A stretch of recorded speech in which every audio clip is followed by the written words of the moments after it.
Vamos falar sobre os impostos. Primeiro é aquele imposto que você paga na venda. Quanto de imposto que você paga pelo lucro que você obteve. Até há pouco tempo atrás tinha uma vantagem bem legal de você investir no exterior, que você tinha uma isenção em até 35 mil, mas essa isenção acabou. Desde o início de 2024 não existe mais essa isenção, então hoje tá igual. Tanto investindo aqui no Brasil, quanto investindo lá fora, você vai pagar 15% de imposto sobre a rentabilidade, não é sobre o valor total. Então você foi lá e investiu R$1.000 e você vendeu com um lucro de R$500, sacou R$1.500, você vai pagar um imposto de 15% sobre os R$500 de rentabilidade que você teve, não sobre o valor total. Um outro ponto é a taxação sobre os dividendos. Lá nos Estados Unidos existe uma taxação de 30% sobre os dividendos. E nesse ponto aqui fica muito parecido, porque se você, por exemplo, pegar o IVVB11, ele não distribui os dividendos para você aqui, mas os ativos que estão lá dentro, eles pagam dividendos. Esse dividendo que é pago já vem descontado esses 30% e esse dividendo é reaplicado já direto na cota do IVVB11. A única diferença é se você investir através de BDRs, porque se você pegar uma ação de uma empresa lá nos Estados Unidos e uma BDR dessa mesma empresa aqui no Brasil, ambas vão pagar dividendos. Esses dois dividendos já vai vir com 30% descontados, mas a BDR do Brasil ainda paga mais 3% antes de distribuir esse valor para você. É a forma como o banco que administra essa BDR remunera esse serviço que ele tem de fazer esse meio campo entre você, a Bolsa Americana, e esse recibo que você compra aqui no Brasil, que é a BDR. Agora, em termos de ETF, fica igual para os dois, é 30% da mesma forma. Uma outra diferença é o IOF, que é o Imposto sobre Operações Financeiras. A gente sempre paga esse imposto quando a gente faz uma transação internacional. Então aqui, investindo pelo Brasil, obviamente que não tem o IOF, que o seu dinheiro vai continuar em reais. E se você for investir no exterior, enviando o seu dinheiro para sua conta de investimentos, você vai pagar 0,38% de IOF. E o último, que é muito importante, é o Imposto sobre Herança, que é uma coisa que nem todo mundo considera e que confunde muito as pessoas também. Então como é que funciona? O Imposto sobre Herança aqui no Brasil, ele pode variar de 2 a 8% dependendo do estado. Eu, por exemplo, moro no estado de São Paulo e o imposto sobre herança aqui é de 4%. E lá nos Estados Unidos, o imposto sobre herança pode chegar a até 40%. E muita gente já fica com muito medo quando ouve isso aqui, porque não entende direito como é que funciona e eu vou te explicar aqui. Realmente, o imposto sobre herança nos Estados Unidos pode chegar a até 40%. Mas existe uma isenção do imposto sobre herança para valores até $60 mil.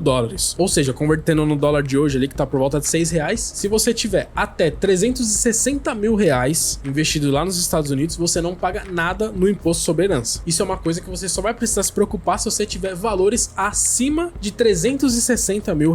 Ou, para ser mais preciso, $60 mil na cotação ali quando for aplicado o imposto sobre herança. E aí, a partir de $60 mil, esse imposto começa a ser progressivo seguindo essa tabela que tá aparecendo aí na nossa tela. Então perceba que naquela primeira linha ali, se você tiver até 10 mil excedendo os $60 mil, ou seja, até 60 mil, você é isento. Esses 10 mil é o que passar dos 60 mil. Então, se você tiver até $70 mil, vai ser cobrado 18% deste valor que excedeu os $60 mil. Então, se você tiver exatamente $70 mil, vai ser cobrado 18% em cima desses $10 mil, entendeu? E assim vai avançando. Veja aqui, ó. Se você tiver até $20 mil, além desses $60 mil, o imposto é de 20%, e aí ele vai progredindo até o limite de 1 milhão. Se você tiver mais de $1 milhão acima dos $60 mil, aí sim é cobrado 40% de imposto sobre herança sobre esse valor que excede os $60 mil.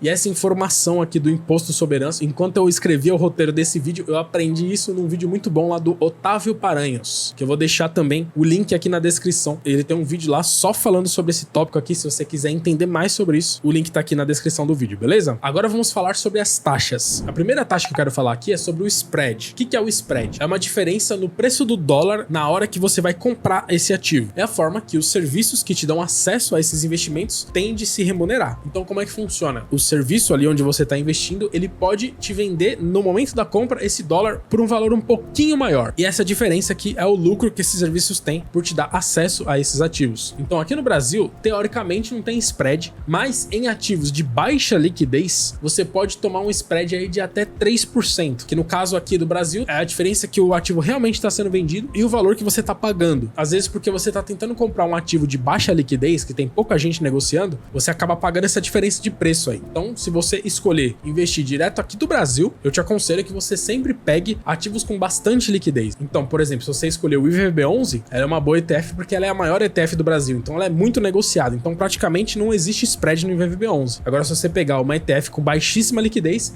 é provável que toda vez que você for comprar e vender, que você vai pagar aí por um spread. Agora, falando da Nomad especificamente, o spread inicial da Nomad é de 2%. Só que esse spread pode diminuir conforme você vai usando o aplicativo deles. Eles têm um programa de parceria lá chamado Nomad Pass, que conforme você vai usando, seu patrimônio vai aumentando, você vai subindo de nível, e aí quando você chega no nível máximo, você vai pagar 1% de spread. Então nesse ponto aqui, é uma vantagem de você investir no Brasil, desde que os ativos aqui tenham alta liquidez. Um outro ponto aqui é a corretagem. Hoje em dia, a maioria das corretoras aqui no Brasil não cobram corretagem, e eu super te aconselho que você utilize uma corretora aqui do Brasil que não cobre corretagem de você. E no exterior, falando especificamente da Nomad, eles também não têm taxa de corretagem. Você pode negociar lá na Bolsa Americana, comprar e vender sem nenhum custo de corretagem e sem limites, porque alguns serviços não te cobram corretagem se você fizer até um certo número de negociações no mesmo mês. Já na Nomad é ilimitado, você pode fazer quantas compras e vendas você quiser lá na Bolsa Americana sem custo nenhum de corretagem. Um outro ponto aqui é a taxa de administração dos ETFs. Quem acompanha aqui sabe que eu gosto muito do investimento através de ETFs, principalmente no exterior. Super aconselho que você se exponha a ativos internacionais através de ETFs, não comprando ativos individuais. É muito mais simples e eficiente fazer dessa forma. E aqui nós temos uma diferença também, porque o que acontece? As ETFs aqui brasileiras, elas compram cotas das ETFs lá dos Estados Unidos. Então vamos aqui ao exemplo do IVVB11 novamente. O IVVB11 compra cotas do IVV lá nos Estados Unidos e ele te cobra uma taxa de administração para fazer esse serviço para você. Então, por exemplo, o IVV lá nos Estados Unidos é uma das ETFs mais baratas que tem. Ele custa apenas 0,03% ao ano, é quase de graça. Eles conseguem fazer um preço tão baixo assim porque muita gente investe nessas ETFs. Então, mesmo sendo uma porcentagem muito pequena, eles conseguem lucrar bastante ainda, porque realmente são muitas pessoas investindo nessas ETFs aqui. Já o IVVB11 aqui no Brasil, ele te cobra 0,23 para fazer esse serviço para você comprar cotas do IVV lá nos Estados Unidos. Então, no total, você vai pagar o 0,23 do IVVB11 aqui no Brasil, mais o 0,03 do IVV lá fora, totalizando 0,026 de taxa. Então, em termos de taxa, sempre vai ser muito mais barato você comprar as ETFs lá fora, porque você tá pagando para BlackRock fazer esse meio campo para você, sendo que você pode ir lá e comprar direto na Bolsa Americana. E aí, estudando para fazer o roteiro desse vídeo aqui, eu vi um vídeo do Arraiz lá do canal da Finclass. Super recomendo que você acompanhe o canal da Finclass. Eu aprendo bastante coisa sobre investimento lá com eles. E o Arraiz fez um vídeo bem completo. É um vídeo inteiro só sobre esse tópico aqui que eu tô falando aqui, é essa diferença da taxa de administração das ETFs, você comprando aqui no Brasil e comprando lá fora. Então ele fez um estudo bem extenso lá, fez uma planilha e gráficos lá mostrando a diferença que faz você investir numa ETF aqui no Brasil e numa ETF lá fora, em termos de taxa. Qual é a diferença que isso vai dar no longo prazo? Porque como eu te falei, para você investir no exterior, você tem um custo inicial mais alto, que você paga o spread e o IOF, um custo que você não tem aqui no Brasil. Mas em compensação, você todo ano vai pagar uma taxa de administração mais alta nas ETFs aqui do Brasil. E aí ele mostrou esse gráfico aqui no vídeo, muito legal, que ele comparou o IVV, que eu já te falei aqui, o IVVB11 e o BIVB39, que é outra forma de você acessar o IVV aqui de uma corretora do Brasil. Só que em vez de ser um ETF, é uma BDR de ETF. A BDR de ETF tem essa vantagem de não ter essa dupla tributação. Você paga só a taxa da ETF lá fora. Só que como aqui no Brasil o ativo tem menos liquidez, você acaba tomando um pouquinho de spread. O BIVB39, ele não tem tanta liquidez quanto o IVVB11. Então ele fez esse estudo extenso, e aí você vê aí nesse gráfico que nos primeiros 5 anos, a linha laranja é o IVV tem uma rentabilidade um pouco menor. Dá pra ver que ele tá um pouco abaixo da linha azul, exatamente porque o investidor, no começo, ele começou pagando spread e IOF. Então, a princípio, ele sai atrás. Só que nesse outro gráfico aqui, que ele estendeu até 24 anos, você vê como no longo prazo, o IVV passa e ele começa com o tempo a se distanciar, porque o fato de você pagar uma taxa de administração bem menor vai fazer diferença no seu resultado final, que é juros compostos. A diferença começa a aumentar no longo prazo. E aí, olha nesse último quadro aqui, a diferença que deu, ele fez uma simulação investindo 10 mil reais por 24 anos. Então veja que no IVV você terminaria com 49 mil e no IVVB11 você terminaria com 43 mil. É uma diferença até que considerável. No longo prazo realmente faz diferença, essa diferença da taxa de administração. Então se você quiser depois assistir inteiro esse vídeo do Arraiz lá da Finclass, o vídeo ficou muito bom. Vou deixar o link aqui na descrição para você ir lá e assistir depois. Então analisando esses pontos aqui de taxa, já fica bem claro que não vale nem um pouco a pena você investir no exterior para você vender os seus ativos e retornar o seu dinheiro rápido, num curto período de tempo, 6 meses, 1 ano, 2 anos. Nem mesmo aqui no Brasil, pra falar a verdade, né? Porque nós estamos falando aqui de ativos de renda variável. E renda variável a gente só coloca um dinheiro que é pro longo prazo. Se você tá fazendo um objetivo aí de curto e médio prazo, você usa renda fixa pra isso. Renda variável é pra construção de patrimônio, é pra você deixar por no mínimo 5, 10 anos. O ideal é pensar em mais de 10 anos mesmo. Então, no exterior, como tem essa taxa inicial de IOF spread, se você enviar o dinheiro pra lá e tirar rapidamente, você vai estar fazendo um péssimo negócio. Então, realmente, faça isso se você já tiver sua reserva de emergência, para se acontecer alguma coisa na sua vida, você não precisar vender os seus ativos e retornar esse dinheiro pro Brasil, e já faça com essa cabeça de longo prazo. Então, para finalizar esse vídeo aqui, o que eu acho que vale mais a pena, na minha opinião, é que os seus ativos brasileiros, ações brasileiras, fundos imobiliários, renda fixa, você invista normalmente por uma corretora aqui do Brasil, mais os seus ativos internacionais, ações internacionais, REITs, renda fixa americana, você faça isso diretamente fora do Brasil em dólar, para o seu dinheiro realmente estar em outra moeda e em outro país. Pela diversificação, para você não ter todos os ovos na mesma cesta, para você ter uma parte do seu patrimônio realmente em outro país e em outra moeda, aumentando bastante a segurança do seu patrimônio. E como eu te falei no início do vídeo, eu faço meus investimentos no exterior através do aplicativo da Nomad, que é parceira aqui do canal. Eu já utilizava os serviços da Nomad e quando eu resolvi fazer os meus investimentos direto no exterior, eu busquei essa parceria com eles porque eu queria um local seguro para fazer meus investimentos e que eu pudesse oferecer para você que me assiste aqui, caso você queira abrir a sua conta na Nomad através do meu link que tá aqui na descrição do vídeo ou através desse QR Code, caso você esteja numa televisão, você vai ganhar até $20 de cashback na sua primeira remessa. Então você abre a sua conta na Nomad e aí quando você for fazer o seu primeiro investimento, você vai fazer um Pix lá para Nomad e converter os seus reais para dólares. E aí nessa sua primeira conversão, você vai ganhar um cashback de 2% até $20, beleza? A Nomad é uma conta global para brasileiros. Isso é legal porque ela tem um suporte 100% em português, os informes de rendimento lá são todos otimizados para nosso público brasileiro. Como eu te falei, eles não têm taxa de corretagem, eles também não têm taxa de abertura e de manutenção da conta. E como eu te falei, você consegue fazer investimentos a partir de $1. Então, se você tiver interesse, acesse o meu link aqui na descrição, usa o meu código que tá aqui embaixo e abre a sua conta na Nomad também.